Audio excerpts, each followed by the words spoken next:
제목은 하나님의 심판과 구원, 노아의 홍수와 관계된 내용을 말씀드리려고 합니다.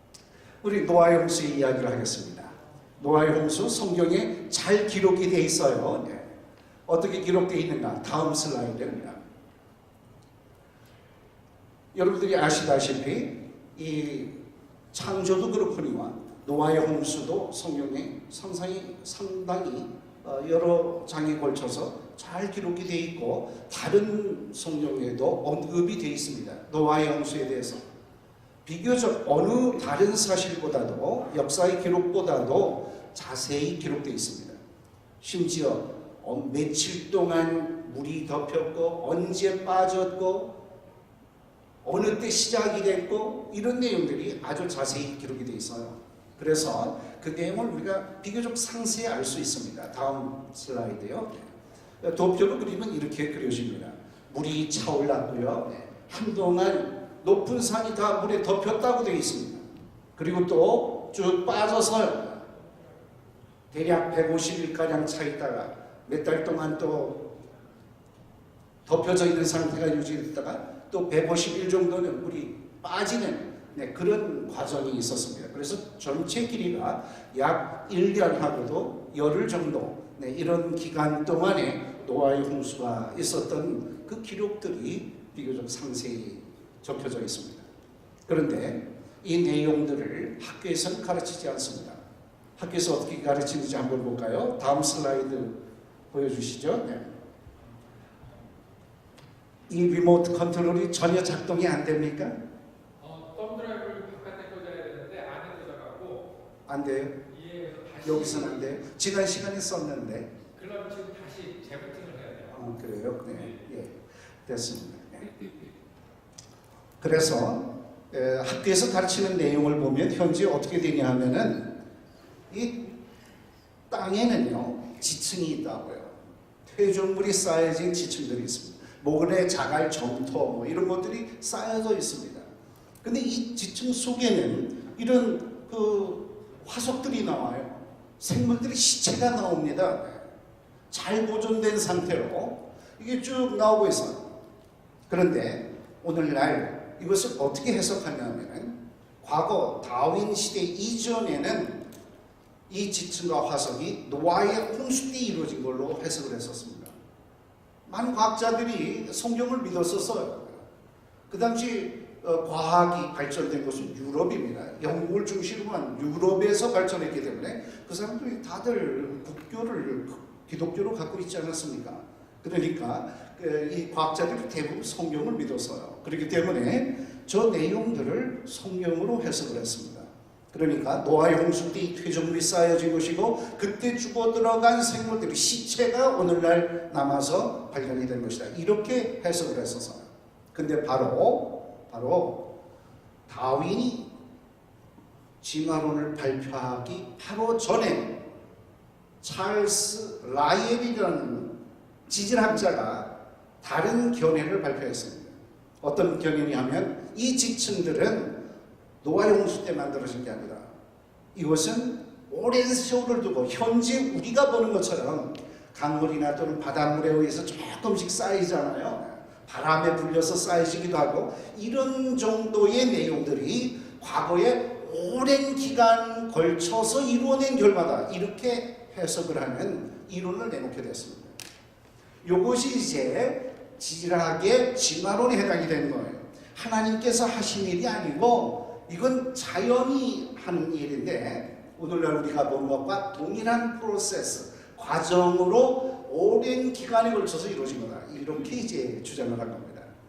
이것을 지질학에서 뭐라고 그러냐면 동일 과정설이라고 그래요. same process다 그 말입니다. 예나 지금이나 동일하다. 하나님이 하신 일이 아니다. 갑자기 홍수를 일으켜서 하신 일이 아니라 이렇게 주장하는 이론이 지질학에 있습니다. 지질학에도 그러니까 진화론이 있는 거예요. 생물학에 진화론이 있는 것처럼 하나님이 창조하신 게 아니라 진화돼서 이루어진 거다 생물이. 그래서 인간이 됐다. 이렇게 주장하는 이론이 있는 것처럼 모든 학문에 진화론이 존재합니다. 근데 지질학에 이런 견해가 있는 거예요. 그래서 다음 슬라이드를 보면은요, 저 생물들이 바로 진화의 순서를 말해주고 있다는 것입니다. 오랜 세월 전에 출현한 생물, 그 다음 생물, 그 다음 생물, 이렇게 오랜 세월을 두고서 진화된 생물들이 나타났다가 죽어 들어가서 남은 것이 화석이라, 이렇게 보는 거예요. 그래서 화석을 바로 진화의 증거로 삼고 있는 것입니다.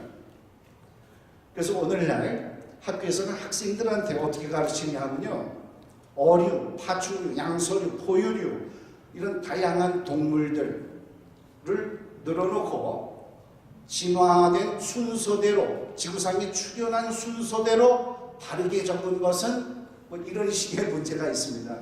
시험 문제가.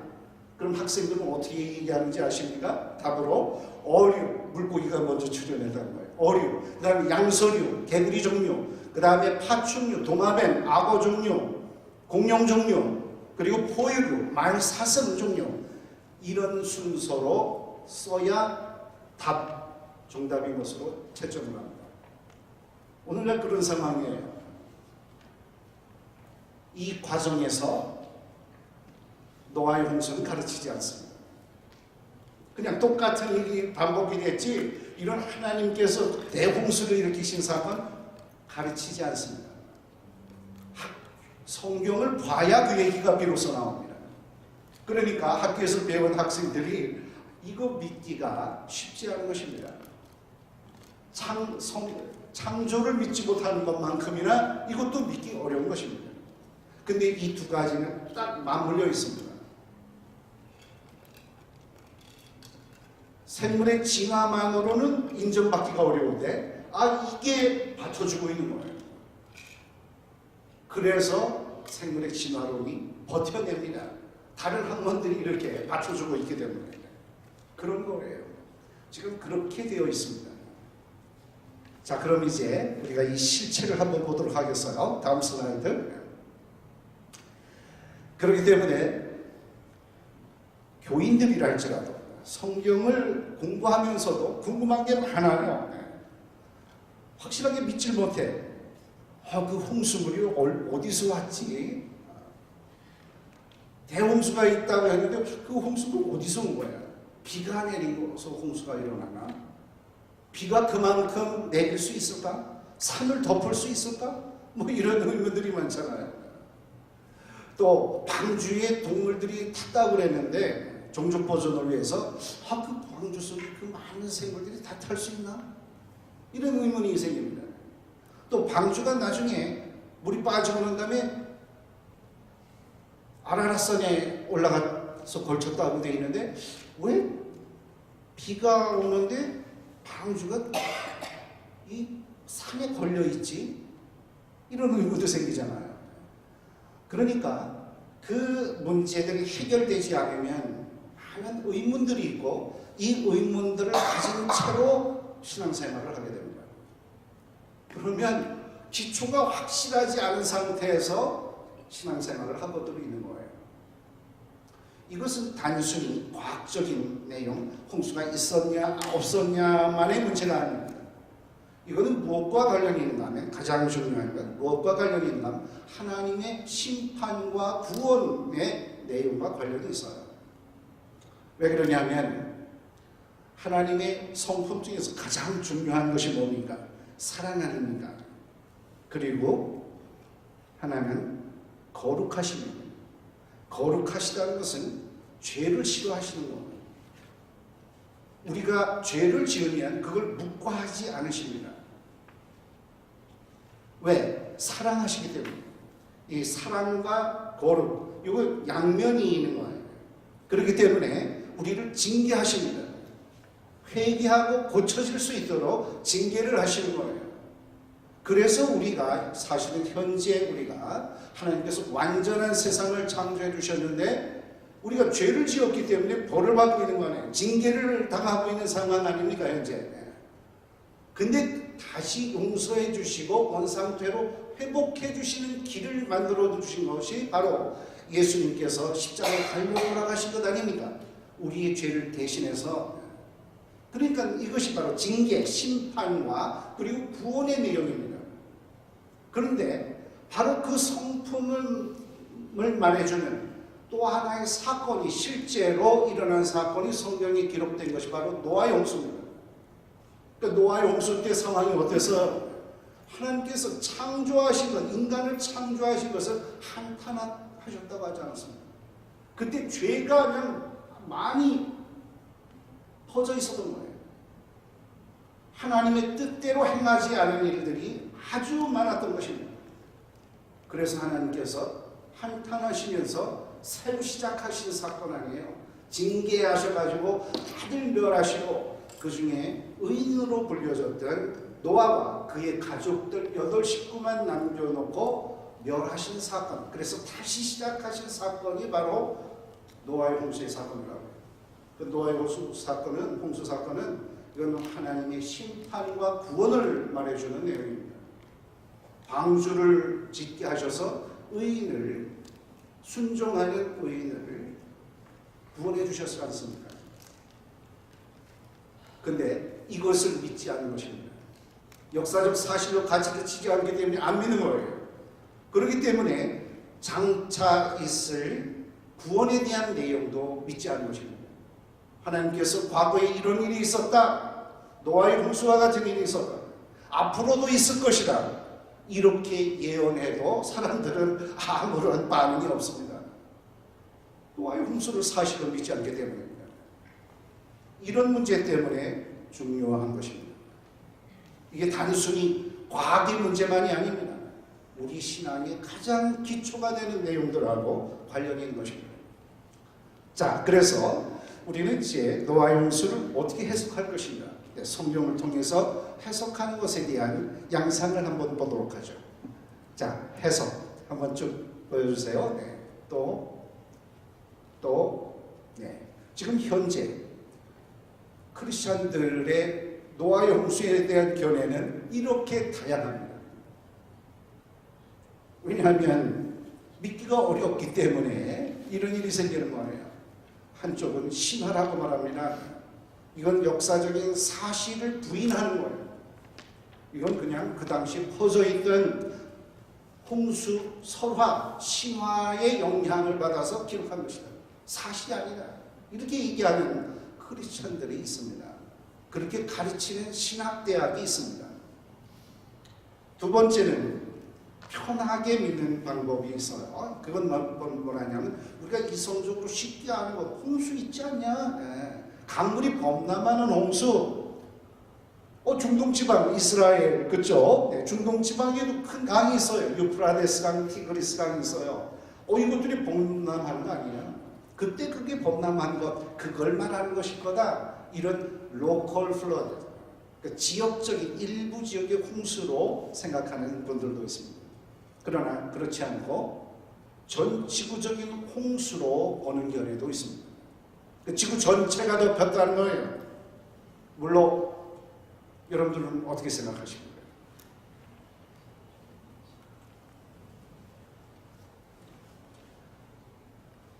저는 세 번째가 성경을 토대로 해서 믿을 때 우리가 가지는 바른 해석, 바른 믿음이라고 봅니다.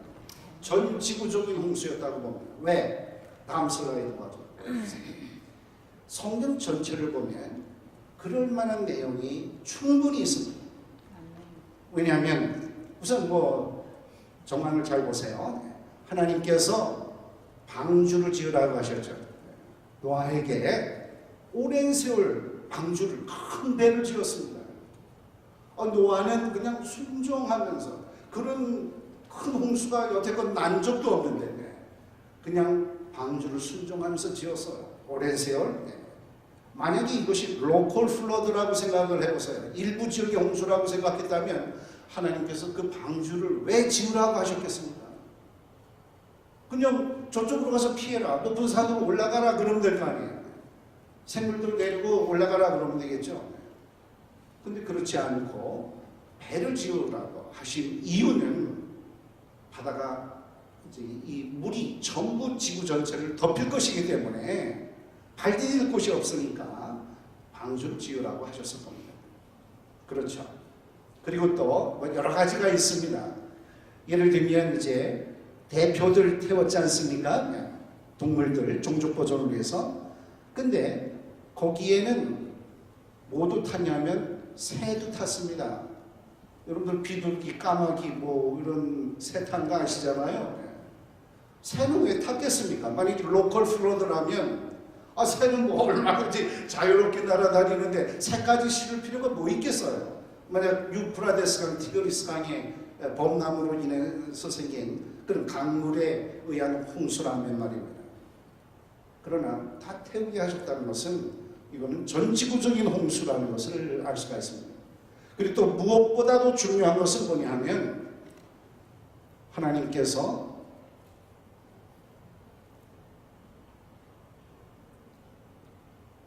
그 노아의 홍수가 끝난 다음에 뭐라고 말씀하셨냐면은 다시는 물로 심판하지 않으시겠다 그러셨죠.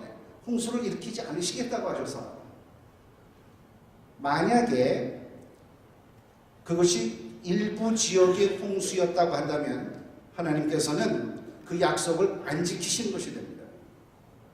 왜냐하면 지금도 홍수는 일부 지역에서 여러 군데서 나고 있잖아요. 그러나 이것은 전지구적인 홍수였기 때문에 그 이후로는 실제로 한 번도 그런 홍수가 일어나지 않았습니다. 하나님께서는 그 약속을 지키고 계시는 거죠. 그러니까 이런 점만 보더라도 우리는 성경을 통해서 확실히 알 수가 있습니다. 높은 산에 물이 몇 달씩 이렇게 덮인 상태로 일부 지역만 있을 수는 없는 겁니다. 아주 보통 상식으로도 우리는 분명히 알 수가 있어요. 높은 산이 다 잠겼다면 지구 전체가 다 잠긴 겁니다. 그렇지 않습니까? 쉽게 이해하실 수 있을 거라고 생각해요. 그러니까 성경상으로 볼 때 우리는 이것은 전지구적인 홍수라고 생각합니다. 근데 이거 믿기가 어렵잖아요. 왜냐하면 그 물이 어디서 왔냐, 그런 홍수가 왜 일어나냐, 우리가 본 경험이 없기 때문에 쉽게 믿기가 어렵습니다. 그건 이해를 해요. 그러나 성경은 우리가 바로 믿어야 될 거 아닙니까? 성경에 이렇게 기록이 되어 있는데 그걸 무시하고 우리가 믿기 쉬운 대로 칭하라고 하거나 일부 지역의 홍수라고 한다면 이건 믿음이 아니지. 그렇지 않습니까? 자, 이제 우리는 그래서 과학적인 근거들을 설명할 필요가 있는 것입니다. 진화론의 공격을 자꾸 받다 보면 믿음이 약해지는 거예요. 여러분들이 제 얘기를 안 듣고도 잘 믿으신다면 저는 여기서 얘기할 필요가 없습니다. 그러나 우리에게는 우리의 신앙을 약하게 만드는 적이 있어요. 진화론이라는 적이 있기 때문에 우리도 대응하는 과학적인 증거들을 여러분들이 갖추고 계셔야 합니다. 그래야 믿음이 흔들리지 않고 남에게도 잘 전할 수 있을 거 아니에요. 그래서 이와 같은 세미나를 하는 것입니다. 다음 보세요. 자, 그러면 이제 노아의 홍수가 어떻게 시작이 되는지 그 점을 알려드리겠습니다. 과학적인 이야기를 하려고 그래요. 그런 홍수가 일어날 만하냐, 또 성경에 그런 내용이 적혀 있냐, 이런 것들을 조금 이제 구체적으로 살펴보려고 합니다. 노아의 홍수의 그 원인, 그러니까 물론 하나님께서 이제 징계하신 그런 일이지만 자연적인 현상을 이용하셔서, 홍수라는 현상을 이용하셔서 징계하신 거 아니겠어요? 네. 그러니까 이 홍수가 어떻게 일어난 거에 든 건지, 물이 어디서 온 건지 이걸 이제 우리가 밝히려고 하는 것입니다. 과학적인 증거로서. 네. 근데 이것에 대해서도 몇 가지 견해가 있어요. 이건 이제 크리스찬 과학자들이 생각을 하는 겁니다. 성경으로부터 힌트를 얻고요. 그리고 과학적인 증거들을 통해서 무엇 때문일까, 물이 어디서 왔을까, 이걸 이제 판단하는 겁니다. 그래서 이 과학자들이 지금 얘기하는 것이 대체로 세 가지가 있어요. 첫째, 물이, 이 홍수를 일으킨 물이 어디서 온 것이냐, 그 원천, 소스를 얘기를 할 때 우선 궁창의 물, 이것을 많이 생각을 합니다. 여러분들 궁창 위에 물이 쏟아졌다 이렇게 들으신 분 계시죠? 한번 궁창 위에 물 아십니까? 네. 들어보신 일이 있을 것 같아요. 못 들어보셨어요? 네. 네, 그 내용은 뭐냐면 하나님께서 창조하실 때 그때 보면은 하나님께서 둘째 날에 궁창을 만드시고 궁창 위의 물과 궁창 아래의 물을 두셨다 이렇게 돼 있어요. 이제 궁창 위 아래의 물은 우리가 뭐 호수나 뭐 강물, 뭐 바닷물 이런 것을 지칭하는 것이라고 생각할 수 있는데 궁창 위의 물은 뭘까? 여기 이제 궁금합니다. 근데 이제 홍수가 일어났을 때 그 물의 원천을 찾다가 보니까 이게 이제 힌트로 떠오른 거예요. 물론 성경은 과학책이 아닙니다. 그래서 과학 용어를 쓰지도 않았고요. 현재 우리가 알고 있는 과학의 내용들로 이루어져 있지 않습니다. 그러나 사실들이 기록이 되어 있는 거예요. 허무맹랑한 이야기, 의미 없는 이야기들을 왜 그렇게 상세하게 적겠습니까? 그러니까 이것은 어떤 사건을 기록한 것이면 틀림없어요. 그렇지만 이것이 과학책이 아니기 때문에 이 사실을 알려주려고 하는 거지 뭐 이게 구체적으로 어떻게 일어나는가 이것을 알려주려고 하는 책은 아니거든요. 우리 성경이. 그렇지만 우리 거기서 힌트는 발견할 수가 있다고요. 사실을 기록한 것이기 때문에. 그래서 이제 거기서 힌트를 얻었을 때 궁창의 물이라는 그 창조 때의 이야기가 있으니까 그 궁창 위에 있는 물 그러면 이게 혹시 하늘 높이 있는 물이 아닐까 이렇게 생각할 수 있잖아요. 근데 오늘날에는 그 물이 없단 말이에요. 그러니까 노아의 홍수 때 그게 쏟아져 내려온 것이 아닐까? 그래서 없어진 게 아닐까? 이렇게 생각을 한 것입니다. 그런 견해가 있어요. 또 하나는 뭐가 있냐면 지하수가 터져 나왔다. 근데 그런 이제 견해도 있어요. 왜냐하면 이따 보시면 알겠지만 기품의 샘들이 터졌다. 노아의 홍수 때 그런 이야기가 있거든요. 그래서 아마 지하수가 있었을 거다. 그 지하수가 터져 나오지 않았을까? 이렇게 이제 얘기하는 학자들도 있습니다. 근데 이 두 가지는 한때 이제 많이 알려졌던 것이 궁창 위의 물이었어요. 그렇지만 이 궁창 위의 물층 이론 이것은 현재는 잘 쓰지 않습니다. 왜냐하면 이게 과학적으로 좀 설명되기 어려운 부분이 많아요. 왜 그러냐? 제가 그것을 알고 있는 분을 위해서 몇 가지만 알려드리겠습니다. 만약에 하늘 위에 뭐 대기층이든 뭐든 위에 물층이 있었다. 그렇게 가정을 한번 해보죠. 그랬을 때 산을 덮을 만한 양의 물이 하늘에서 내려온 것이라면 어떤 일이 벌어질까 생각해 보세요. 만약에 그 당시에 산이 몇 미터였을까? 그럼 우린 알 수가 없지만 뭐 지금과 같은 높은 산 히말라야 에베레스트 산은 그 당시에 없었을 거라고 우리는 생각을 합니다. 그럼 뭐 100m짜리 만약 산이 있었다고 하자. 아주 낮은 산으로 생각을 해가지고 그러면 그 100m가 되는 산이 덮이려면 100m의 물이 쌓여야 되잖아요. 그럼 100m에 해당되는 양의 물이 하늘 위에 있어야 합니다. 그것이 존재한다면 현재 지상은 어떻게 되느냐 하면요. 10기압이 돼야 됩니다. 마치 100m 수심 밑에 사는 것과 같아요. 우리가 지금 대기압, 이 공기층이 누르는 압력을 받고 살아갑니다. 우리는 거기에 잘 맞게 몸이 만들어져 있어요. 근데 만약에 물이 100m 수심에 해당되는 물이 이 대기층 위에 만약 존재한다면 우리는 100m 밑에서 사는 것과 같습니다. 지금의 압력보다 10배나 더 많은 압력을 받고 살아가게 되는 거예요. 100m 깊이에 사는 물고기 한번 잡아보신 일이 있습니까? 낚시로 잡아가시고 끌어올리면 어떻게 되는지 아십니까? 금방 기절하거나 죽습니다. 왜냐하면 몸이 그 기압을 받고 수압을 받고 살게 돼 있어요. 거기는. 근데 갑자기 꺼내면요 혀가 부풀어나고 눈이 튀어나오고 죽습니다. 뭐 환경이 안 맞으니까 죽어요. 그러니까 만약에 그 당시에 그런 물이 존재하려고 한다면 우리는 몸이 아주 달라야 합니다. 지금과 그런 압력에 견딜 수 있는 몸으로 돼 있어야만 해요. 근데 그것이 갑자기 쏟아져가지고 없어졌다? 그러면 상당히 생명을 유지하기가 어려워집니다. 뭐 여러 가지 문제가 있어요. 또 한 가지는 이 수분이 그렇게 많이 있으면요, 어떤 일이 벌어지냐면요, 온실 효과라는 게 생깁니다. 여러분들 요새 자꾸 지구의 기온이 올라간다 그러죠. 그래서 뭐 빙하가 녹고 수면이 상승되고 뭐 여러 가지 문제가 있다고 막 그럽니다. 요거 온도가 1도, 2도 막 이렇게 올라가는 건데도 그래요. 근데 그게 왜 일어나는지 아십니까? 그게 이산화탄소 때문에 그렇습니다. 주범이 이 이산화탄소 양이 자꾸 증가해요. 왜? 인간이 자꾸만 땔감 연료를 소모하니까 이산화탄소 양이 증가한다고요. 근데 이산화탄소가 무슨 역할을 하냐면은 햇빛은 투과시키는데, 햇빛은 그냥 휙 지나가요. 이산화탄소가 흡수 못해. 근데 땅이 더워지잖아요. 그럼 땅이 자체가 열을 냅니다.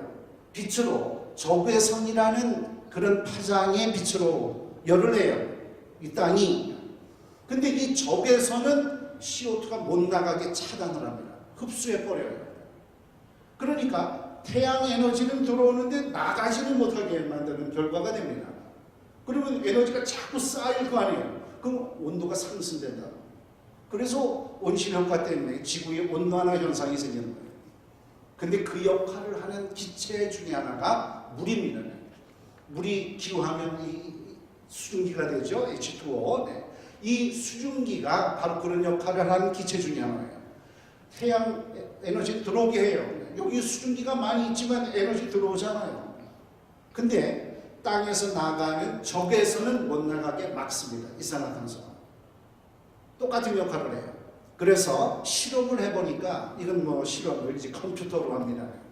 모의 실험을 해보니까 그 산을 덮을 만한 양의 물이 대기층 중에 존재할 경우에 지상 기온이 수백 도가 되는 거예요. 그럼 어떻게 생물이 살겠어요, 과거에? 그러니까 이런 많은 문제점. 또 수증기라는 것은 이 공기 중에 섞입니다. 이렇게 섞여요. 어떤 층을 이루기가 어려워요. 근데 어떻게 층을 이룰 수 있겠냐? 왜 응결되지 않고 그때는 떨어지지 않았을까? 뭐 이런 많은 문제들을 해결하기가 어렵습니다. 그래서 한때 제시됐던 이론이지만 지금은 거의 잘 쓰지를 않습니다. 일부 어떤 강사들은 아직도 저 얘기를 하는 분들이 있는데 그게 잘 전달이 되질 않아서 그래요. 그래서 지금은 무엇을 얘기를 하냐면, 세 번째, 바닷물에 의해서 대륙이 좁혀진 홍수였다고 생각합니다. 이 내용이 가장 합리적인, 현재로서는 성경과도 부합이 되고, 그리고 자연현상을 봤을 때도 그것과도 증거들을 보았을 때도 부합이 되기 때문에 이게 가장 합리적인 설명이라고 생각이 됩니다. 그래서 저는 이 시간에 이걸 자세히 설명드리려고 해요. 그게 내용이 바로 뭐냐면 격변적 판구조론이라는 이론입니다. 판구조론, 격변적 판구조론. 네. 이 내용 보면 그렇겠구나 하는 거 이해가 되실 겁니다. 한번 이제 설명을 들어보세요. 다음. 이 내용은 그냥 허무맹랑하게 막 제안을 하는 게 아닙니다. 성경에서 힌트를 얻고 과학적인 사실을 기록한 거기 때문에 거기 얻을 만한 게 있는 것이죠. 그리고 실제의 과학적인 현상들과 유추해서 연결을 해가지고 만든 하나의 모델입니다. 가설이라고 얘기할 수 있는 거죠. 자, 이 홍수의 시작이 우리 있는데, 이때 어떻게 해서 홍수가 일어나게 되는가 힌트를 한번 얻어보시죠. 여러분들이 다 같이 한번 읽어보겠습니다. 시작. 600세 되던 해 둘째 달, 곧 그 달 11의 날이라. 그날에 큰 기쁨의 샘들이 터지며 하늘의 창문들이 열려 40주야를 비가 땅에 쏟아졌더라. 바로 이게 이제 노아가 600 쓰던 그 해 때, 그때 홍수가 어떻게 진행이 되냐, 시작이 되느냐, 이걸 알려주는 구절입니다. 근데 이 구절에서 많은 분들은 비가 내린 것에 대해서만 초점을 맞추는 일이 많아요. 그러니까 비 내린 거 보면 40주야를 비가 땅에 쏟아졌다. 비가 많이 내렸구나. 그래서 홍수가 났구나. 이렇게 생각을 한다고요. 그러나 그것만으로는 과연 높은 산이 다 잠길 만큼 전지구적인 홍수가 일어났을까? 이 의문이 해소가 되지 않습니다. 대기 중에 그렇게 많은 양의 수분이 존재할 수가 없어요. 지금 현재 대기층 중에 들어있는 수분을 모두 물로 바꾸면 전 지구 표면을 한 1인치 정도 덮을 정도의 두께가 됩니다. 그거 가지고 산을 덮을 수가 없는 거예요. 계속적인 무슨 공급이 계속 이루어지지 않는 한. 그러니까 단순히 비만으로는 설명되기가 어렵습니다. 근데 비가 왔어요. 온 건 사실이에요. 그렇게 기록이 되어 있으니까. 근데 그 전에 어떤 내용이 있냐면은 큰 기품의 샘들이 터지며 요 말이 있다고요. 요것을 우리가 좀 생각을 해봐야 됩니다. 큰 기품의 샘들이 터졌다? 이게 뭔가? 뭘 얘기하는 것인가? 이걸 좀 생각해 볼 필요가 있어요. 그랬더니 기품의 샘들이 터졌더니 하늘의 창문들이 열어져 가지고 40주야 비가 떨어졌다 그 말입니다. 그 하늘의 창문들이 열려서 40주야가 비가 쏟아졌다는 것은 그 비가 그렇게 많이 내렸다는 그 표현입니다. 그 당시에. 그렇게 생각을 합니다. 그러니까 비가 내리긴 했는데 그 전에 기품의 샘들이 터졌다는 거예요. 이게 뭘까 하는 것을 우리가 생각을 해봐야 되는데 한글 성경보다도 좀 더 원문에 가까운 영어 성경을 보면 이렇게 번역이 됩니다. The same day were all the fountains of the great deep. 이 great deep이 모든 그 기품의 샘들이 터졌다는 거예요. broken up 됐다는 거예요. broken up. 이게 break up의 말이잖아요. break up이라는 게 뭐냐면 갈라졌다는 뜻입니다. break up. 뭐 사람들의 관계가 갈라지고 뭐 이럴 때도 그런 표현을 쓰는데, 그러니까 뭔가가 깊은 곳, 이것이 갈라졌다는 얘기입니다. 이런 일이 일어난 거예요. 그리고 나서 비가 많이 온 것입니다. 그러니까 이게 갈라진 게 무엇인가, 이걸 우리가 좀 생각을 해봐야 됩니다. 뭔가 깊은 곳이 갈라진 거예요. 이것은 상당히 과학적인 표현이거든요. 갈라졌다, 땅이 갈라졌다, 이런 얘기 아닙니까? 이건데. 그래서 어떤 생각을 해볼 수 있냐면 이 당시에 땅이 갈라진 일이 생겼잖아요. 하나님께서 땅을 가르시면서 비가 많이 내리시게 하지 않았을까? 이런 생각을 해볼 수 있는 거죠. 그런데 요것에 초점을 맞춰가지고 사실은 오래전에 바로 그 다윈이 그 진화론을 발표하는데요. 1859년에 안토니오 스나이더라는 성경을 믿는 과학자가 바로 그 이론을 발표를 했어요. 뭐냐면 우리 지구는 갈라진 일이 있었다고 보는 거예요. 왜 그러냐? 그 근거로서 이런 지도를 제시했어요. 그분이 그 당시에 발표한 지도입니다. 이게. 이 오른쪽은 오늘날의 지구의 모습이에요. 대륙들 보이시죠? 네. 오른쪽에 있는 대륙은 어떤 대륙입니까? 네. 오른쪽에 유럽하고 아프리카가 있어요. 그리고 요 왼쪽 편에는 북아메리카, 남아메리카가 있고, 그 사이의 바다가 뭡니까? 대서양이겠죠. 네. 그 대서양을 경계로 해서 이 양쪽 대륙의 해안선을 한번 유심히 보세요. 그러면 맞는 것 같죠? 실제로 맞춰보면 저 왼쪽 모습처럼 맞습니다. 아주 비슷해요. 이것을 착안을 해가지고 이분은 성경과 이 실제의 지구의 모습, 대륙의 모습을 착안해가지고 이때 대륙 이동설을 최초로 발표를 했습니다. 1859년에. 원래는 한 덩어리였던 땅이 갈라졌다고 얘기를 주장하는 거예요. 어느 때? 노아의 홍수 때. 이때 갈라졌다. 이런 의견을 최초로 발견을 했습니다. 발표를 했습니다. 이분이. 근데 그 당시에 이것을 받아들였을까요? 아닙니다. 이 당시에 사람들은 땅이 움직인다는 것에 대해서 전혀 생각지 못하던 시대의 사람들입니다. 이 암석으로 이루어진 땅이 왜 이게 움직이냐? 왜 갈라지냐? 전혀 생각하지 못했기 때문에 이 이론은 그냥 사라져 버렸어요. 반응도 얻지 못하고 그냥 묻혀버렸어요. 그러나 나중에 시간이 지나면서 과학이 발달하면서 점점 살펴보니까 진짜로 나타난 겁니다. 한번 보시겠어요? 여러분들이 아시지만, 저 지구의 모양 이미 아시지만 보십시오. 다음 보세요. 실제로 그런 것이 발견이 됐어요. 갈라진 게 발견이 됐습니다. 어떻게 발견이 됐냐? 저 대서양 밑바닥을 조사해 봤어요. 밑바닥은 들어가 볼 수가 없습니다. 우리 사람이 수압이 너무나 커서 가봐도 깜깜한 곳이고 사람이 들어갈 수가 없어요. 그러나 수심을 측정하면 해저 지형이 알려집니다. 깊이를 다 조사를 해서 연결하면 바다 밑바닥이 어떻게 생겼는지 알 수 있잖아요.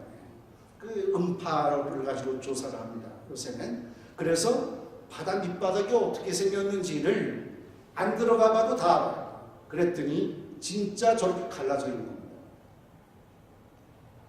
저게 대서양이에요. 그 사이가 갈라져 있어요.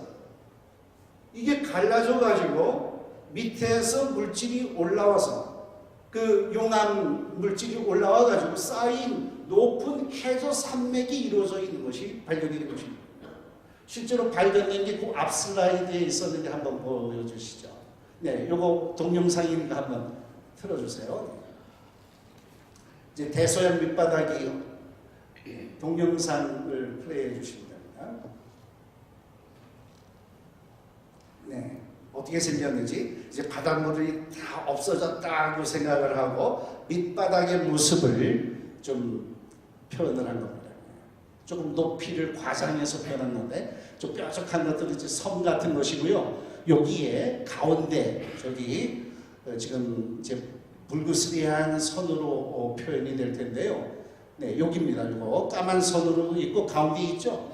대서양 가운데 쫙 갈라져 있습니다. 저 불그스리한 빛으로 지금 표현되고 있는 저 부분입니다. 이게 바로 단면을 보면 이렇게 돼 있는 거거든요. 갈라져가지고 밑에서 용암이 막 올라와서 쌓여가지고 해저 산맥을 이루고 있는 부분인데 바다마다 다 갈라져 있습니다. 그러니까 한 덩어리였던 대륙들이 각각 나누어져서 이동한 것이 분명히 밝혀지게 된 거예요. 그래서 오늘날 저 연구가 진행이 됐기 때문에 대륙 이동설은 정설로 가르칩니다. 학교에서. 여러분들 배우신 분들도 많으실 거예요. 기억나실 겁니다. 대륙 이동설은 정설로 가르치고 있고 그리고 오늘날 왜 이동할 수 있느냐 하는 것까지 연구가 되어 있어요. 다음 슬라이드 보시죠. 그 가운데 부분이 이렇게 된 겁니다.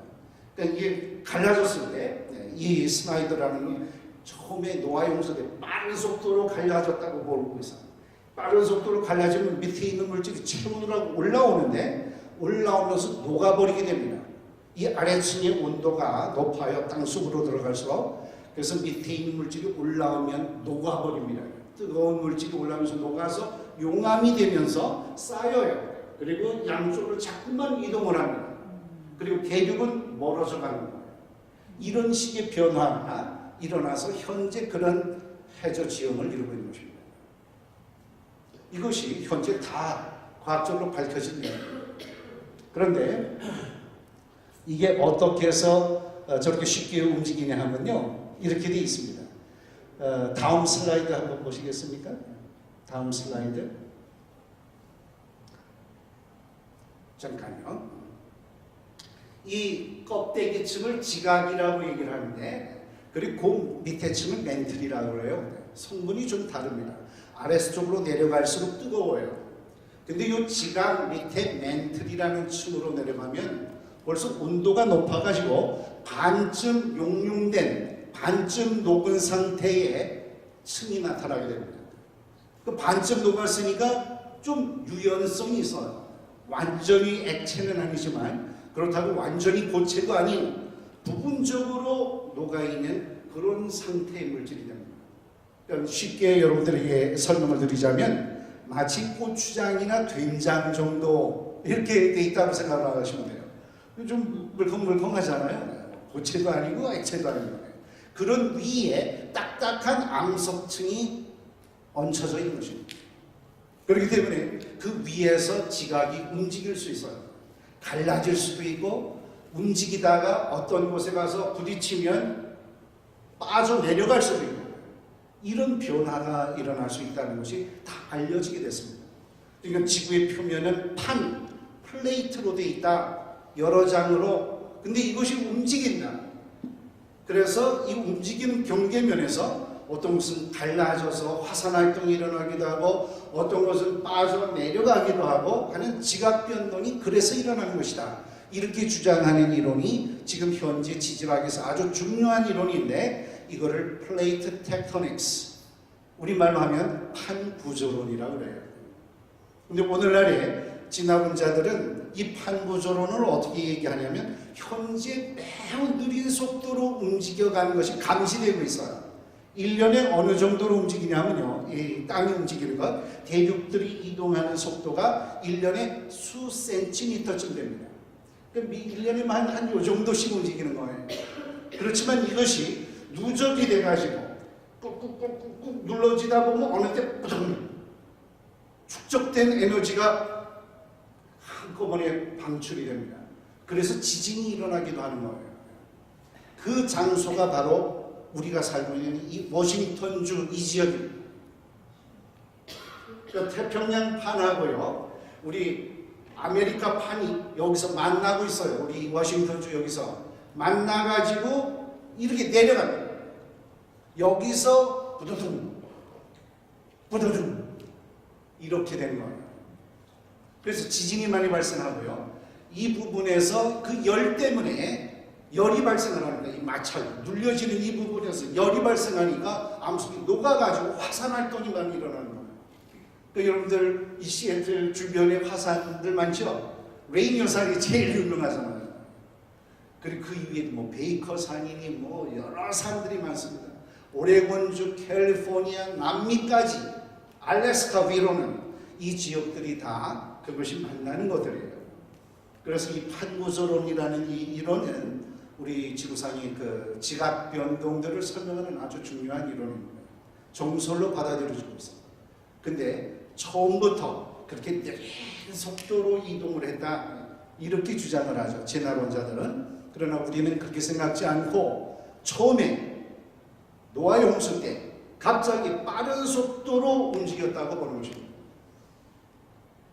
그렇지만은 이것이 나중에 느려져 가지고 지금 거의 멈춰진 상태다. 그래서 지금 조금씩 움직이고 있는 그 여파가 남아있다고 보는 것입니다. 근데 이것이 갈라지면 그때 어떤 일이 일어나느냐? 홍수가 일어날 수 있습니다. 왜 그런지 아십니까? 이게 갈라진다고 가정을 해보세요. 갈라질 때 조용히 갈라지겠어요? 땅이 갈라지는데 두둥 두둥 막 진동이 일어날 거 아닙니까? 진동이 일어나면 바다 밑에서 그런 일이 일어났을 때 바닷물이 어떻게 되겠어요? 출렁이게 됩니다. 이게 해일로 발전을 합니다. 우리 일본 해일 사건이 있었잖아요. 이게 다 땅이 갈라질 때 일어나는 지진에 의해서 일어나는 해일입니다. 그건 일부 조금 갈라지는 것 때문에 그런 피해가 있었는데 지구 전체가 한꺼번에 갈라져 보세요. 이런 일이. 그럼 전 지구적인 홍수가 일어날 수 있습니다. 해일로.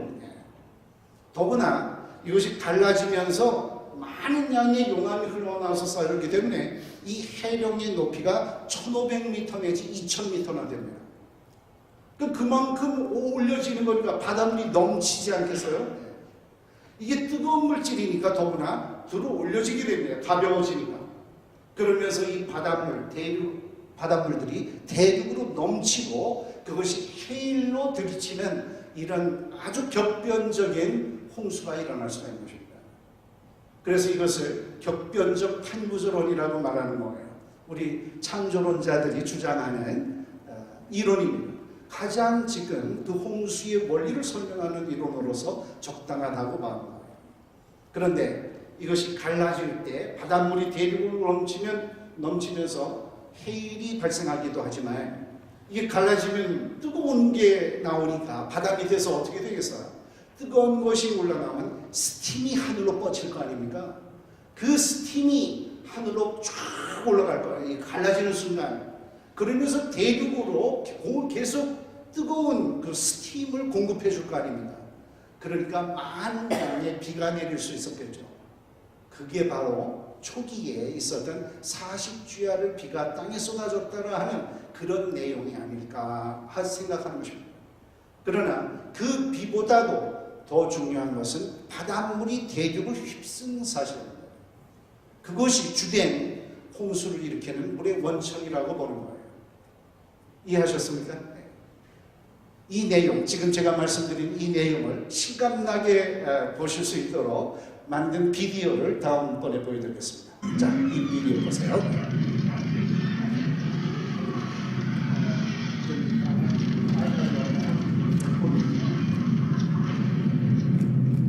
네, 요게 이제 방주군이 닫히고 기품의 샘이 터지는, 땅이 갈라지는 바다 밑에서 그런 상황을 보여줍니다.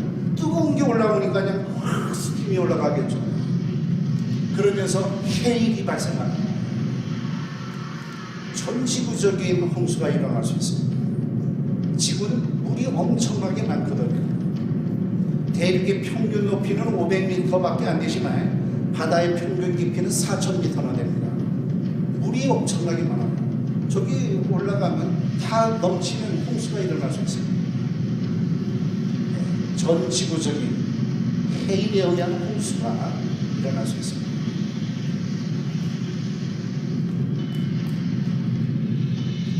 성경의 기록을 그대로 묘사한 건데요. 사람들은 그러나 하나님의 말씀에 귀 기울이지 않았어요. 먹고 마시고 그러면서 그냥 평안하게 지냈죠. 순종하지 않았습니다. 회개할 기회를 줬는데도 순종하지 않았습니다. 방주에 오른 사람들은 노아의 가족뿐이었습니다.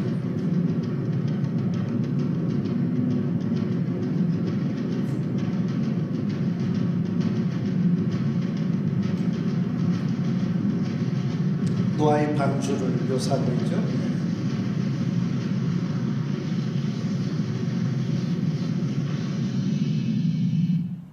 네.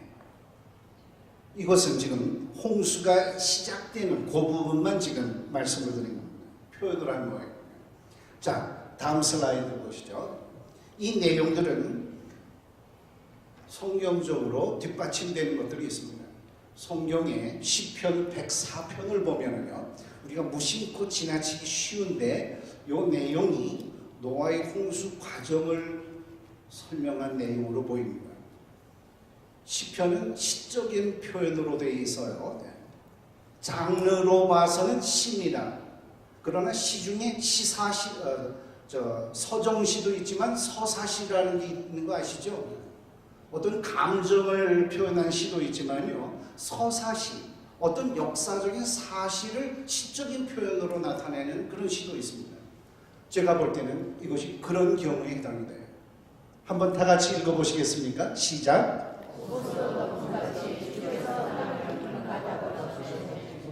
우리 산들 위로 솟아올랐으나 주께서 꾸짖으시니 물은 도망하며 주의 우레소리로 말미암아 빨리 가며 주께서 그들을 위하여 정하여 주신 곳으로 흘러갔고 산은 오르고 골짜기는 내려갔나이다. 주께서 우리의 경계를 정하여 넘치지 못하게 하시며 다시 돌아와 땅을 덮지 못하게 하셨나이다. 이 구절의 의미를 여러분들이 한번 잘 생각해 보십시오. 이것은 과연 상징적인 표현일까요? 상징적인 표현이라면 왜 무슨 목적으로 이걸 썼겠습니까? 이것을 읽고서 무슨 유익을 얻기 위해서, 다른 어떤 유익을 얻기 위해서 이렇게 쓰겠습니까? 상징적인 표현이라거나 뭔 딴 거를 의미하는 걸로 쓴다면 이런 내용을 기록할 필요가 없을 것 같습니다. 이거는 상당히 어떤 사실을 기록하고 있어요. 단 장르가 시적일 뿐입니다. 의인화된 표현도 써 있고요. 그럴 뿐이지 이런 사실을 기록한 거예요. 한번 잘 보십시오. 옷으로 덮은 같이 주께서 땅을 깊은 바다로 덮으셨다. 땅을 바다로 덮으셨다고 돼요. 많은 주석들을 보면 이 구절을 창조 때에 하나님께서 그 창조 때의 상황을 나타낸 거다, 이렇게 이제 해석하는 분들이 많아요. 그런 저는 그렇게 생각하지 않습니다. 왜냐하면 창조 때는 땅이니 바다니 이런 개념이 없었어요. 처음에 물을 한 군데로 모아서 땅이 드러나게 하신 거죠. 그렇죠? 바다니 땅이니 이런 게 없었다. 지구가 처음 형성되었을 때 물을 모아서 땅이 드러나게 하심으로 육지가 만들어지게 하신 거지. 그때는 산도 없었고 바다도 없고 그래도 뭐 그냥 물질들이 모여가지고 그냥 섞여 있으니까 수면이 형성된 그런 상황이었고, 물을 모아서 그 땅이 물질이 드러나게 함으로써 육지를 만드신 그런 과정이 있을 뿐이지 그 당시 상인이 이런 게 없었던 겁니다. 그러니까 이것은 창조 때의 내용을 의미하는 것이 아니라 이것은 노아의 홍수 때를 의미하는 것이라고 봐요. 이미 존재했던 땅을 바다로 덮으신 거 아니에요. 그리고 그 내용이 다른 것들과 일치합니다.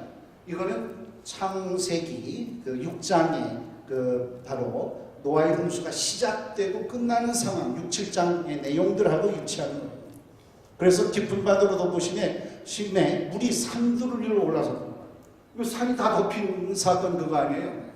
그리고서 나중에 주께서 꾸짖으시니 물은 동함하며 주의 우레 소리로 말미암아 빨가며 주께서 그들을 위하여 정하여 주신 것으로 흘러갔고, 그 내용은 이제 물이 빠진 것을 나타내고 있죠. 하나님께서 이제 그만 물러가라고 명하셨다는 거죠. 홍수를 끝내신 것입니다. 그리고 산은 오르고 골짜기는 내려간다는 거예요. 이 표현도 참 재밌습니다. 왜 그러냐 하면 이 땅이 운지없다. 그것으로 인해서 이 홍수가 일어났다고 생각하면 이것이 갈라지다 보면 어떤 곳은 충돌하게 됩니다. 이 판과 판이 충돌해요.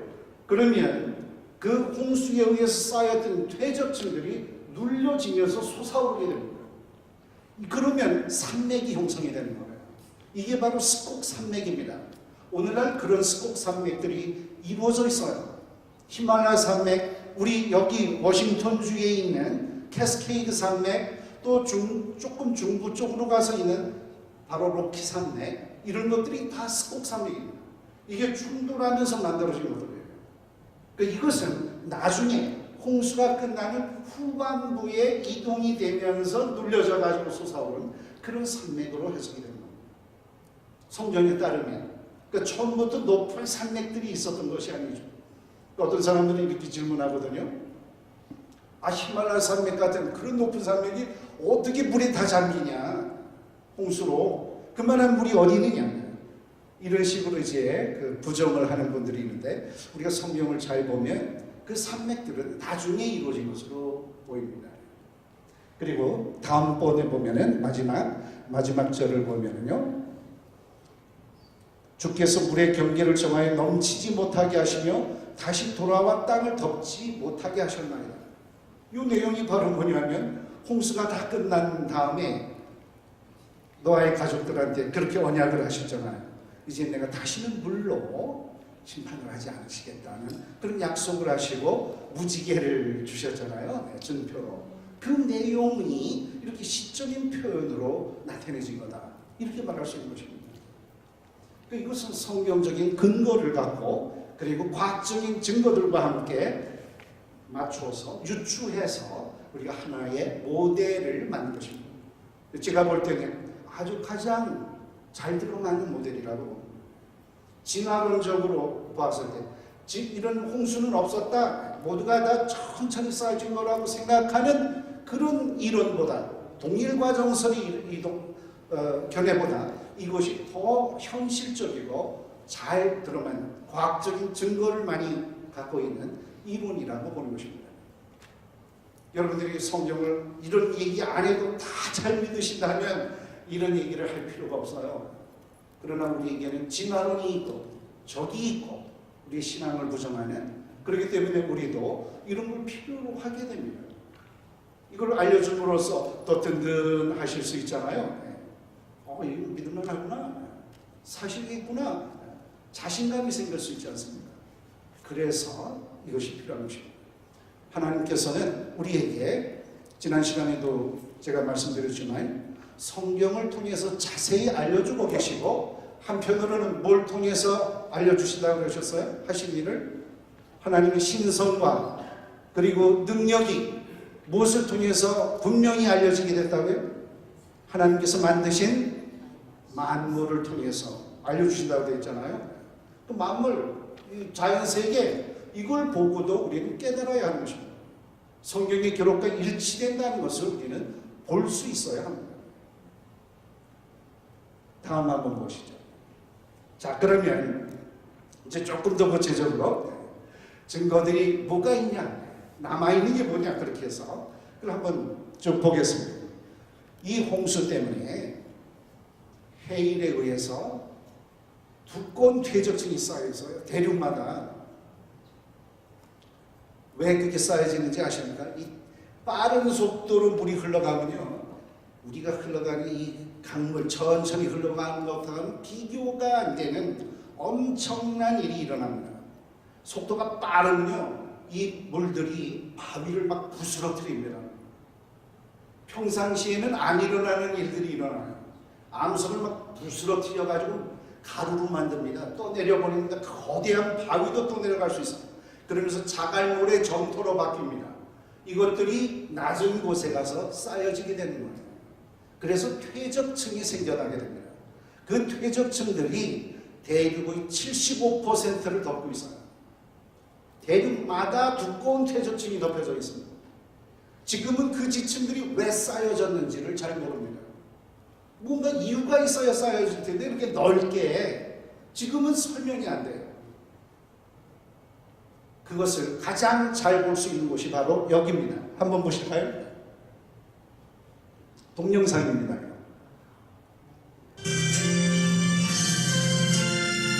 여기 어디예요? 그랜드 캐년 깊은 계곡이 만들어져 있어요. 그래서 거기 가면 실감하게 돼요.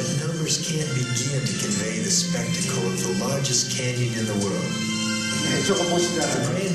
여기서 멈춰보시죠. To stand at the edge and look below is to take in an expanse of rock 누르시면 멈춰집니다. 한번 누르시면, 네, 저기 지층이 보이죠? 저 지층이 엄청나게 넓습니다.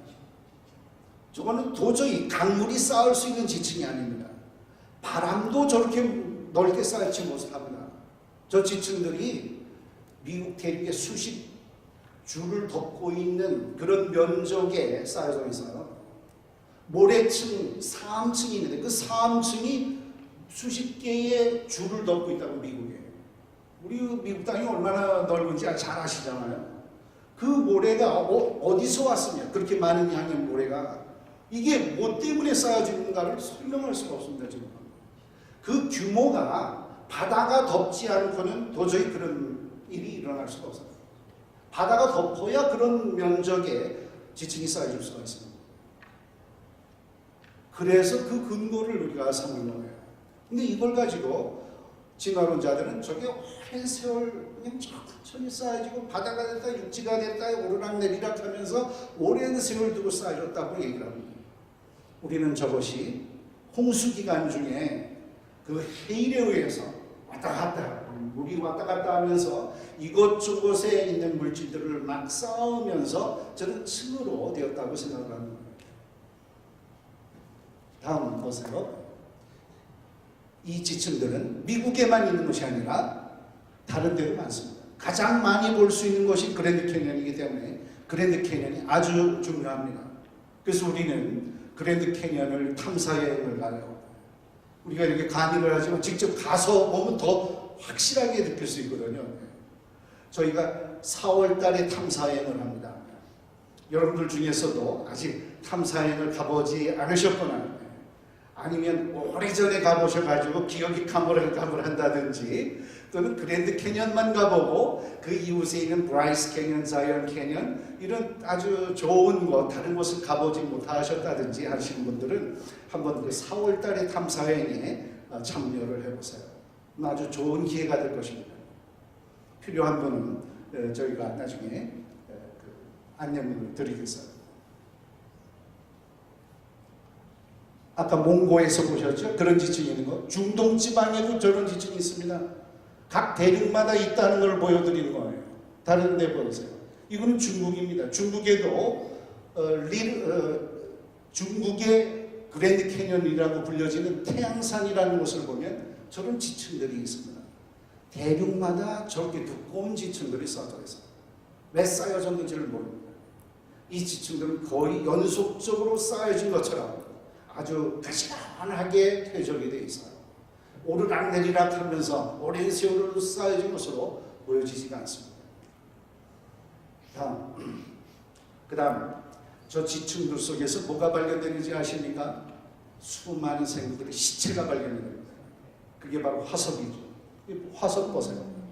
얼마나 잘 보존이 되어 있습니까? 오늘날 화석이 만들어집니까? 많은 생물들이 그렇게 살다 죽는데 그 생물들 중에 화석이 되는 생물들이 있습니까? 오늘날에는 거의 없어요. 왜? 생물들이 분해가 되기 때문에. 죽어보세요, 생물이. 그게 땅속에 묻혀가지고 보존이 되나?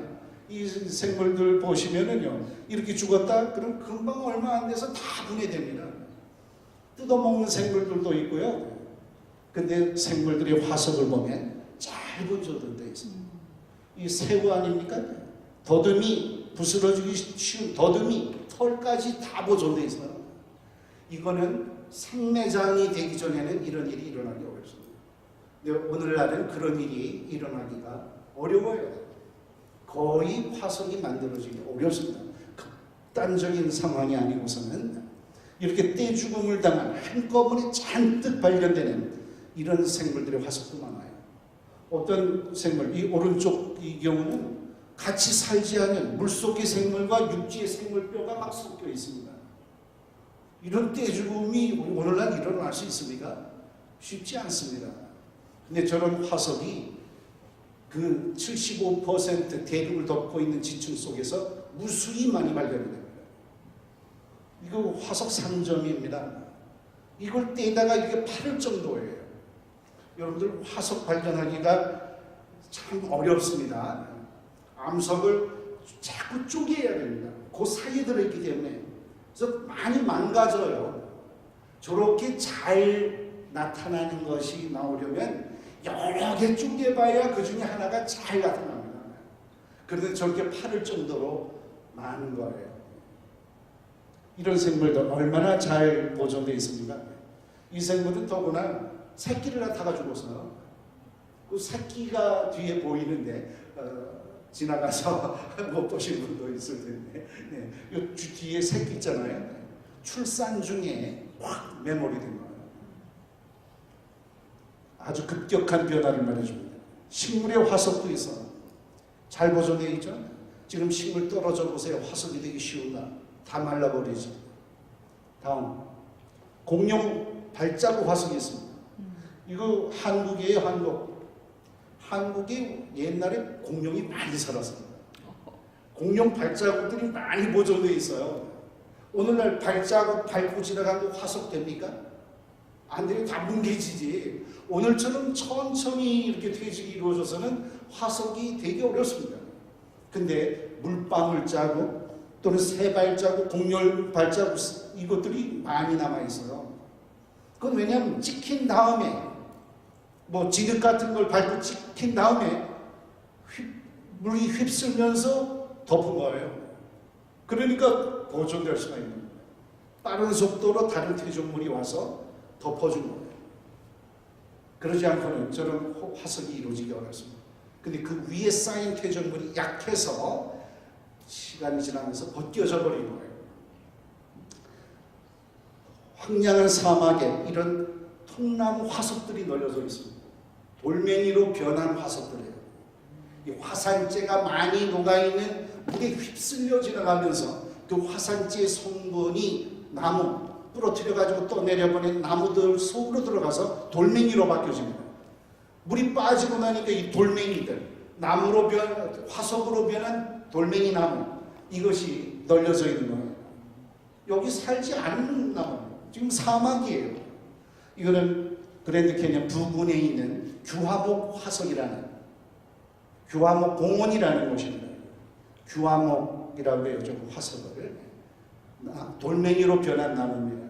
이런 거는 아주 분명한 홍수의 증거예요. 떠내려가면서 돌로 바뀌어진 것들입니다. 나무 한 폭이 없는 곳입니다.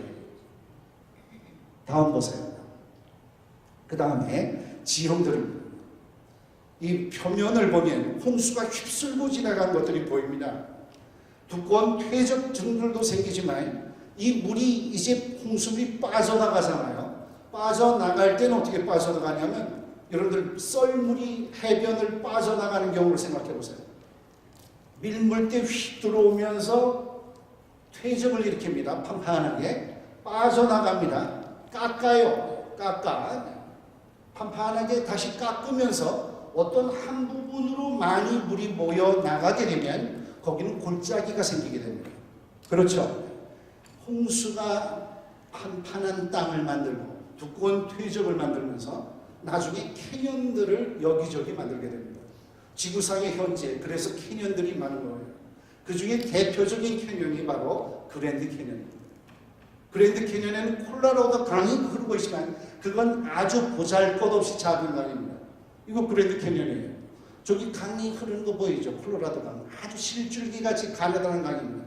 오늘날의 진화론자들은 저 강이 오랜 세월 흘러서 깎은 계곡이다. 이렇게 말을 합니다. 그러나 저 강이 만든 계곡이 아닙니다. 크기가 맞지가 않아요.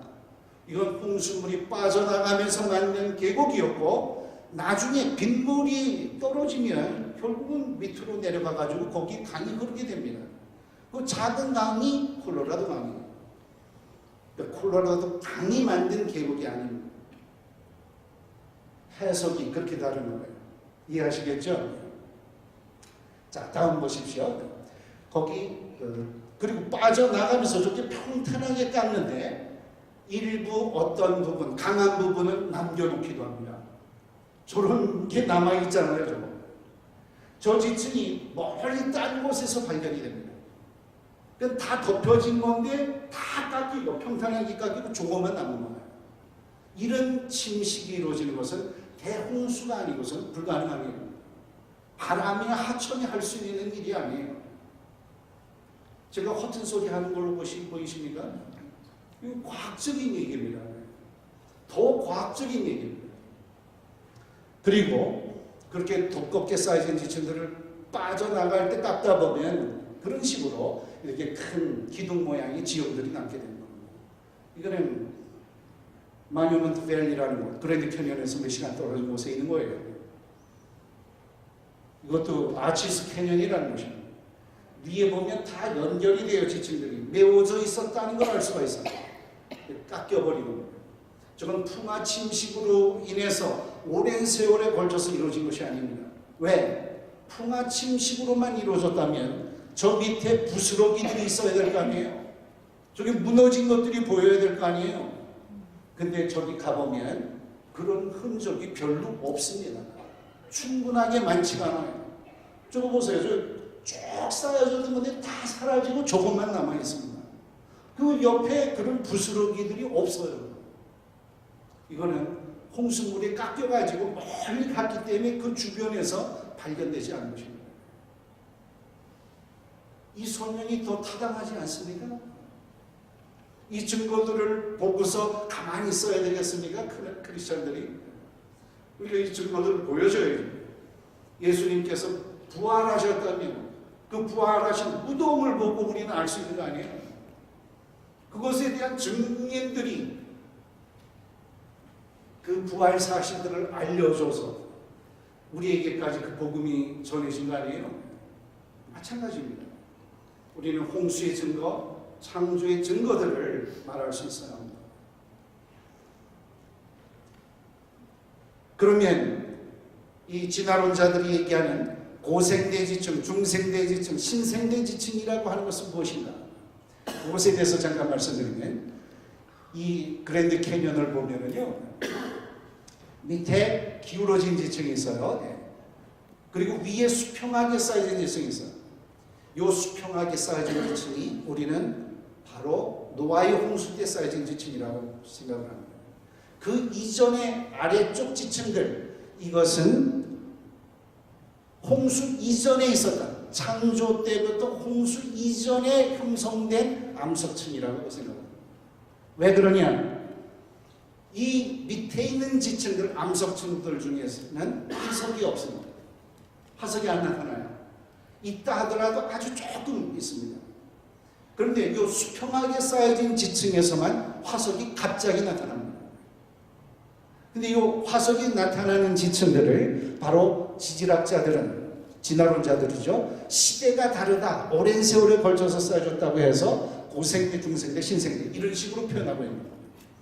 그 지층들 중에 고생대 맨 첫 번째 지층이 캄브리아기 지층이에요. 이 캄브리아기 지층에서 화석이 갑자기 나타납니다. 잘 발달된 생물들의 화석이 갑자기 나타나요. 밑에는 거의 생물의 화석이 없습니다. 일부 생물들의 화석이 나타나지만 그 생물들의 화석도 위에 있는 생물들, 위에서 발견되는 생물들하고는 관련이 없는 생물들만 나타납니다. 이것이 바로 진화론자들이 가장 설명하기 어려운 내용입니다. 왜냐? 만약에 화석이 오랜 세월을 두고 진화돼 가지고 나타나는 생물들이라면 이 캄브리아에서 발견되는 생물보다 하등한 생물, 조상벌된 생물들이 밑에서도 나타나야 합니다. 그렇죠? 그래야 이게 진화되는 과정을 보여주는 거 아니겠어요? 근데 거기서는 없어요, 생물들이. 이들의 조상벌되는 생물이 여기 안 나타납니다. 갑자기 여기서부터 나타납니다. 이걸 우리는 어떻게 설명할 수 있겠는가? 이거는 홍수에 의해서 쌓여진 지층이기 때문이라는 것입니다. 그 이전에도 생물이 있었지만 창조에 의해서, 그러나 화석이 없는 까닭은 평상시에는 화석이 안 만들어지기 때문에, 갑자기 매몰이 돼야 만들어지는 것이기 때문에 화석이 안 발견된 것입니다. 다음 슬라이드 보여드리세요. 이 내용이 그겁니다. 여기 프리캄브리언이라는 거, 선캄브리아기 지층이라고 불러진 건데, 이게 화석이 나오는 캄브리아 이전 시대의 지층이라는 뜻입니다. 화석이 없어요. 그 위에서만 화석이 갑자기 느닷없이 나타납니다. 어떤 조상들도 밑에서 발견되지 않습니다. 이 현상을 캄브리아기 폭발이라고 얘기를 하는데, 이게 진화론자들이 제일 지금 난처한, 설명하기 어려운, 진화론으로 설명하기 어려운 내용입니다. 이 두 가지, 생물학과 진화론, 이 지질학의 내용이 어떻게 얽혀져 있는지 아시겠습니까? 저 지층들은 왜 그러면 밑에서 생물들, 조개 종류가 먼저 나오고, 그 다음에 물고기, 그 다음에 양서류, 개구리 종류, 그 다음에 뭐 사슴, 말, 포유류 종류들이 왜 이렇게 다양하게 차례대로 나타나느냐? 그것은 이렇게 해석할 수 있습니다. 홍수가 일어날 때 맨 처음 밑바닥 지층에 쌓여지는 지층 속에 들어가는 생물은 조개 종류들일 수밖에 없어요. 왜냐하면 바다가 제일 밑바닥 아니에요. 거기 바닥에 살고 있는 생물들이 조개 종류입니다. 그 다음에 물고기들, 물에 사는 생물들이 죽어 들어가니까 그 다음에 물고기가 발견이 될 거고, 그 다음에 육지로 올라오면서 낮은 물가에서 사는 생물들, 저지대에서 사는 양서류, 개구리 종류 뭐 이런 거, 그런 것들이 나타날 수 있고, 점점점 고지대 생물들이 들어가게 될 거예요. 그리고 지능이 높아서 기동력이 좋아서 도망다니기 쉬운 생물들, 천천히 기어다니는 게 아니고 빠르게 돌아다니는 생물들은 나중에 죽어 들어가겠죠. 사람은 어디에 속할까요? 맨 위가 되지 않을까요? 네. 사람은 지능이 좋고 기동력도 있고 무엇이든지 잡으려고 하고 그렇기 때문에 아마 뒤늦게 들어가게 될 것입니다. 그래서 우리 인간의 화석은 아주 별로 없습니다. 발견되는 게. 왜냐하면 표면에 있기 때문에 물이 휩쓸고 지나간 다음에 표면에 남거나 얕게 묻히거나 아니면 쓸려나가 버립니다. 바다로 물이 돌아갈 때. 그렇기 때문에 화석이 되기가 어려운 거예요.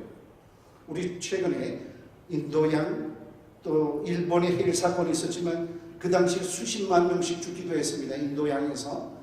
그중 많은 사람들 중에 화석이 된 사람이 얼마나 있겠어요? 별로 없습니다. 화석이 되기 어려워요. 조개 종류는 화석이 되기 쉬워요. 땅속에 매몰되어 있고 딱딱한 부분이 있고 그러기 때문에 화석 발견되는 것 중에 95%는 조개 종류들입니다. 그래서 이런 내용으로 우리는 이 부분을 설명할 수 있습니다.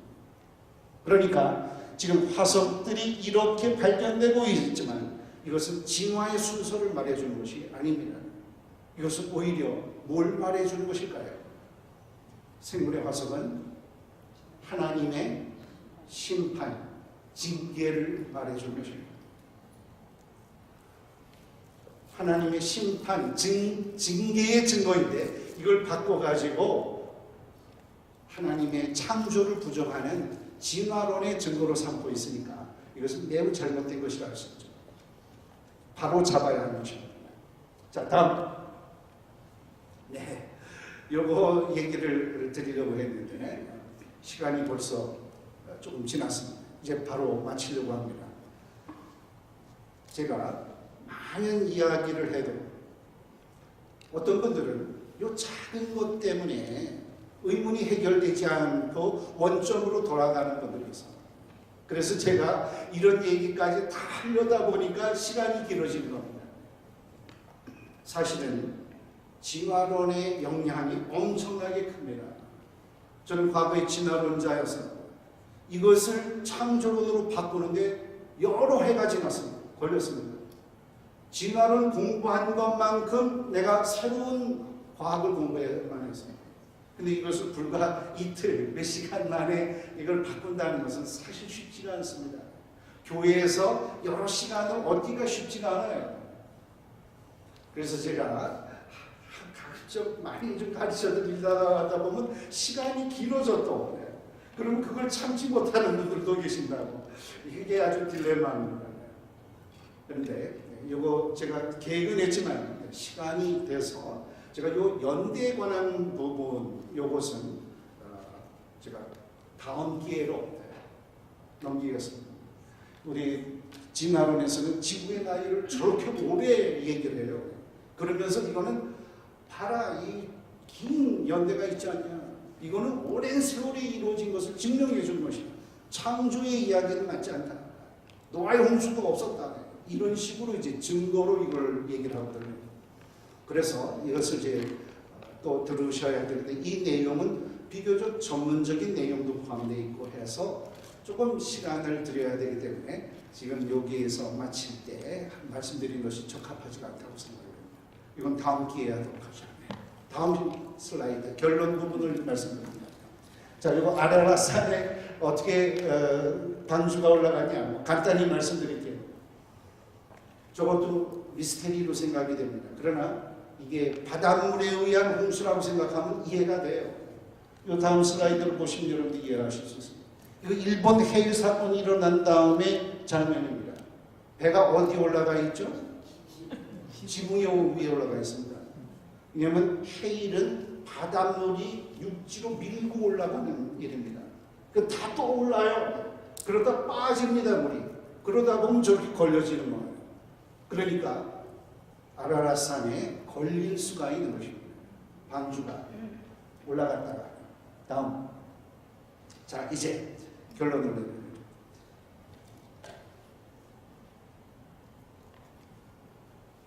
이게 이제 우리 신앙의 중요한 내용입니다.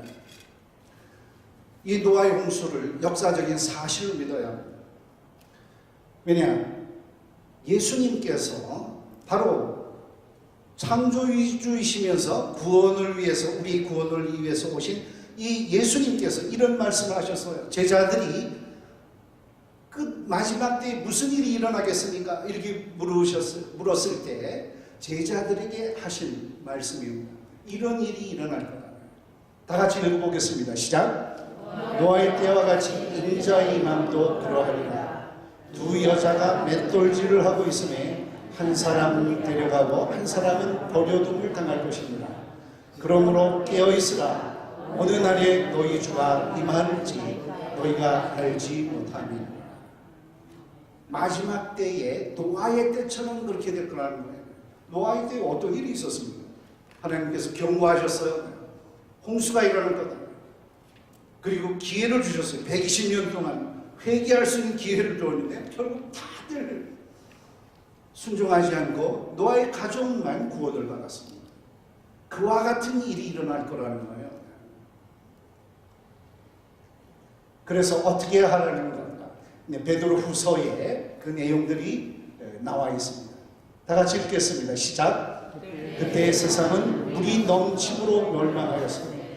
이제 하늘과 땅은 그 동일한 말씀으로 불사를 위하여 보호하신 바 되어 경건하지 아니한 사람들의 심판과 멸망의 날까지 보존하여 두신 것입니다. 우리 사람들은 지금 이 홍수 있었던 것을 믿지 못하고 하나님께서 이제 마지막 때에 또 심판이 있었다는 것도 믿지 못합니다. 과거에 있었던 일을 믿지 못하니까 앞으로 있었던 일을 더 못 믿는 거예요. 그런 일이 있을 거예요. 그렇지만 지금 하나님께서 그 약속을 안 지키시는 것이 아니라 누구도 멸망치 않고 다 돌아올 수 있도록 구원을 받을 수 있도록 하시기 위해서 오래 참고 계신다는 그런 말씀이 기록이 되어 있는 것입니다. 다 같이 읽겠습니다. 시작. 주의 약속은 어떤 이들이 더디다고 생각한 것 같이 더딘 것이 아니라 오직 주께서는 너희를 위하여 오래 참사 아무도 멸망하지 아니하고 다 회개하게 이르기를 원하시느니라. 그러나 주의 날이 도둑같이 오리니 대비하고 있으라는 겁니다. 그러니까 노아의 때처럼 멸망당하지 말라는 겁니다. 여러분들이 이 역사적으로 있었던 사실을 믿음으로 해서 여러분들의 신앙이 확고한, 여러분들이 구원을 받았다는 거예요. 예수님을 통해서 구원을 받았다는 그런 확신과 함께 여러분들이 사람들을 전도할 때 이 내용을 잘 활용하셔야 합니다. 실제로 이런 일들이 있었다. 앞으로 다시 심판이 있으리라는 것을 예언하셨다는 것, 이것을 여러분들이 노아의 홍수를 통해서 남들한테도 잘 전하시기 바랍니다. 요 마지막 슬라이드입니다. 여러분들이 이걸 통해서 깨달으실 것, 성령의 진실성에 대한 확신을 가지셔야 되고 구원에 대한 확신과 감사, 예수님이 바로 방주, 노아의 방주와 같은 역할을 하시는 분이라는 것, 우리가 그분을 믿음으로 구원을 얻을 수 있다는 것, 이제 멸망할 당할 그 내용을 모르기 때문에 복음을 듣지 못하고 멸망당할 우리 이웃들을 위해서 우리가 그들을 사랑하는 마음으로 이 복음을 전해야 할 것입니다. 강의를 마치겠습니다. 경청해 주셔서 감사합니다.